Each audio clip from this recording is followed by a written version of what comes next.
গন্ডগোল গন্ডগোল, অনেক বড় গন্ডগোল রে বাচ্চু। ডক্টর তরফদারের ওই অ্যাসিস্ট্যান্ট রাজেনের কাজ গো এটা। আমিও তো তাই ভাবছি রে, কিন্তু রাজেনের কাছে তো তরফদারের গবেষণার খাতাটাই নেই। তার আগেই ওকে তাড়িয়ে দিয়েছিল। ও চুরি করলে তো পুরো খাতাটাই চুরি করত। শেষ 3টে পেজ চুরি করে ওর কি লাভ? ঠিক ঠিক বলেছো বাটুলদা। তাহলে 11 বছর আগের হাতের লেখা আর এখনকার লেখা দেখলে বোঝা যায় বাটুলদা? সেটা হ্যান্ডরাইটিং এক্সপার্টকে দেখালেই বোঝা যাবে। তার মানে চোর বিষয়টা নিশ্চিত হয়ে ডক্টর তরফদারকে ফাঁদে ফেলেছে। তার মানে চোর নিজের হাতে গবেষণাপত্রটা লিখেছে, আর সেটা লেখা সম্ভব একমাত্র যদি ডক্টর তরফদারের গবেষণাপত্রটা চোরের কাছে থাকে তবেই। শুধু শেষ 3টে পৃষ্ঠা লেখা বাকি ছিল, তাই চোর শুধু শেষ 3টে পৃষ্ঠাই চুরি করেছে। Yes Bachchu, yes. তার মানে এমন কেউ যে 11 বছর আগে এই গবেষণাপত্রটি যখন প্রথমবার লিখেছিলেন ডক্টর তরফদার, তখন সে ডক্টর তরফদারের সঙ্গেই ছিল। তবে শেষ পর্যন্ত তরফদারের সঙ্গে থাকতে পারেনি, তাই শেষ 3টে পৃষ্ঠা নকল করতে পারেনি। তারপরে তুই ইঁদুরেই ওই প্রথম গবেষণার খাতাটা নষ্ট করে দিয়েছিল। তারপর ডক্টর তরফদার আবার করে লিখলেন। চোর সেটা খবর পেল এবং ওর প্রয়োজনীয় শেষ 3টে পৃষ্ঠা চুরি করলো। কিন্তু মানুষ ওর কথা বিশ্বাস করবে? বিশ্বাস অবিশ্বাস পরের কথা। ওই চোরের উদ্দেশ্য অন্য। ভাবতো ওই গবেষণার সমস্ত তথ্য অন্য কারোর হাতে গেলে এর থেকে কত কিছু করা সম্ভব, কত মূল্য ওই গবেষণাপত্রটির। মনের চিকিৎসা করবার জন্য কত ওষুধপত্র তৈরি হতে পারে ওই গবেষণার সূত্র ধরে, যার সব ফল ভোগ করবে ওই চোর। আর ডক্টর তরফদারের এটা প্রমাণ করতেই সময় লেগে যাবে যে ওই রিসার্চের আসল মাথা ওই। কি ট্র্যাজেডি ভাবো তো।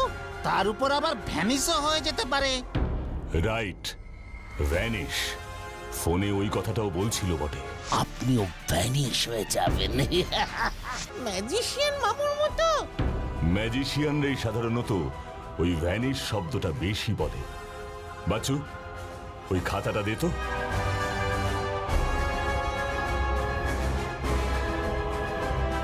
ম্যাজিশিয়ান তারক রে।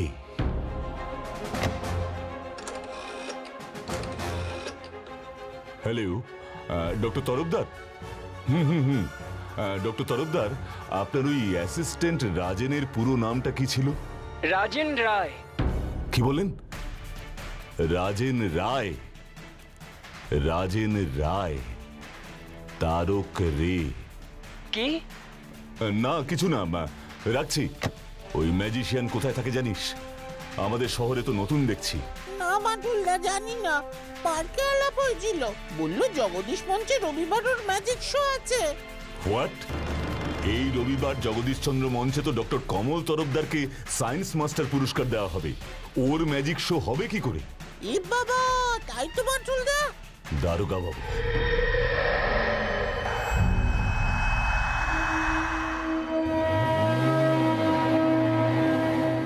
তোরা এখানে দাঁড়া, আমি ভেতরে ঢুকছি।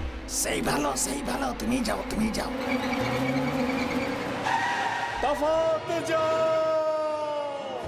तफात जाओ, सब झूठ है,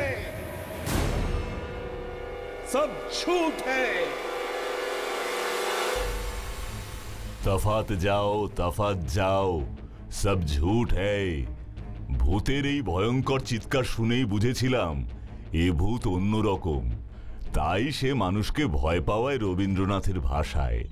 ক্ষুদিত পাষাণ, মেহের আলীর সেই আর্তচিৎকার। সবই তো বুঝলাম, কিন্তু আপনি ফিরে এলেন কেন দিবাকর বাবু? ধন সম্পদ, মণিমুক্ত, এসবই বাকি। আমার এই ছোট্ট বাড়িটায় আমি গুরুদেবের পুজো করতাম।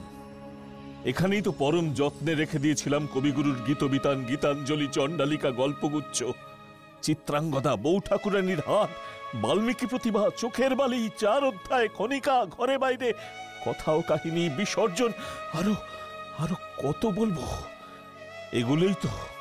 এগুলোই আমার সব, আমার ধন, আমার সম্পদ। বাংলা সাহিত্যের দুর্মূল্য সব মণিমুক্ত।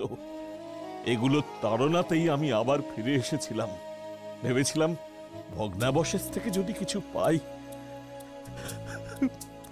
কিচ্ছু পেলাম না, কিচ্ছু পেলাম না বাটুল বাবু, কিচ্ছু না, কিচ্ছু না। গ্রামের লোকের চোখে আপনি তো মৃত। শুধু মৃতই নই, ভূত, অশরীরী। যখন দেখলাম জগাই ভূত বলে ভয় পেল, তখন খুব রাগ হলো আমার। ভাবলাম এমন ব্যবস্থা করে দিয়ে যাই যেন আমি চলে গেলেও গ্রামের কেউ এই বাড়িতে না আসতে পারে। সবার উপর বড্ড অভিমান হলো আমার।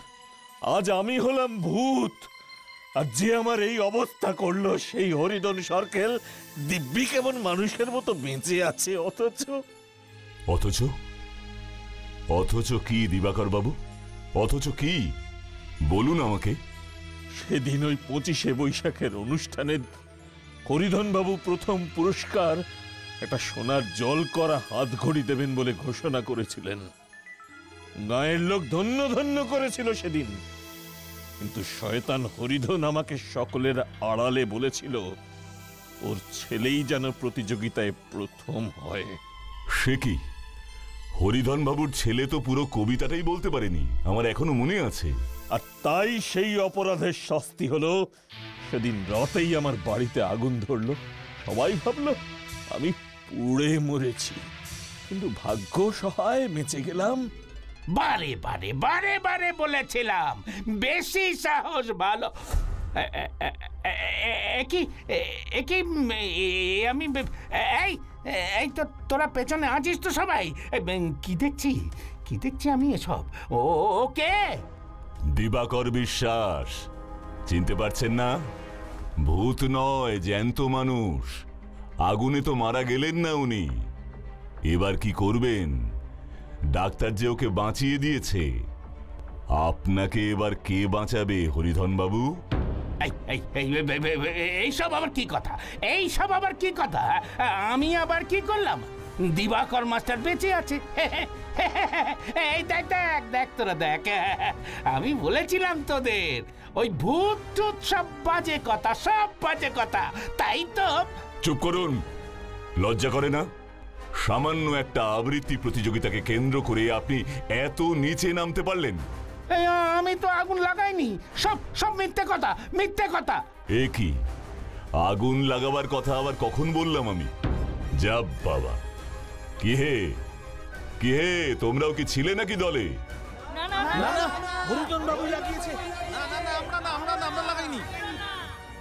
সেসব কথা পরে হবে, এখন সকলে দল বেঁধে থানায় চলো।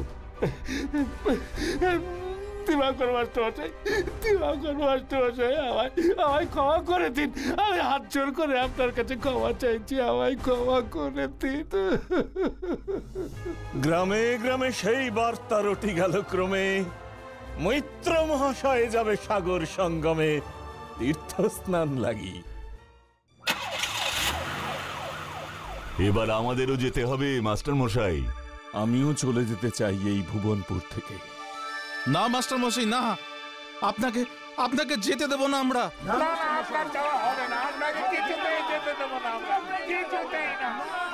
আপনার যাওয়া চলবে না।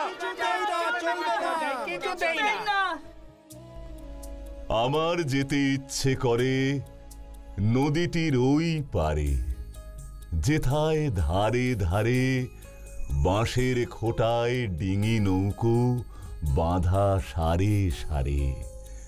কৃষানেরা পার হয়ে যায় লাঙল কাঁধে ফেলে, জাল টেনে নেয় জেলে, গরু মহিষ সাত্রে নিয়ে যায় রাখালের ছেলে।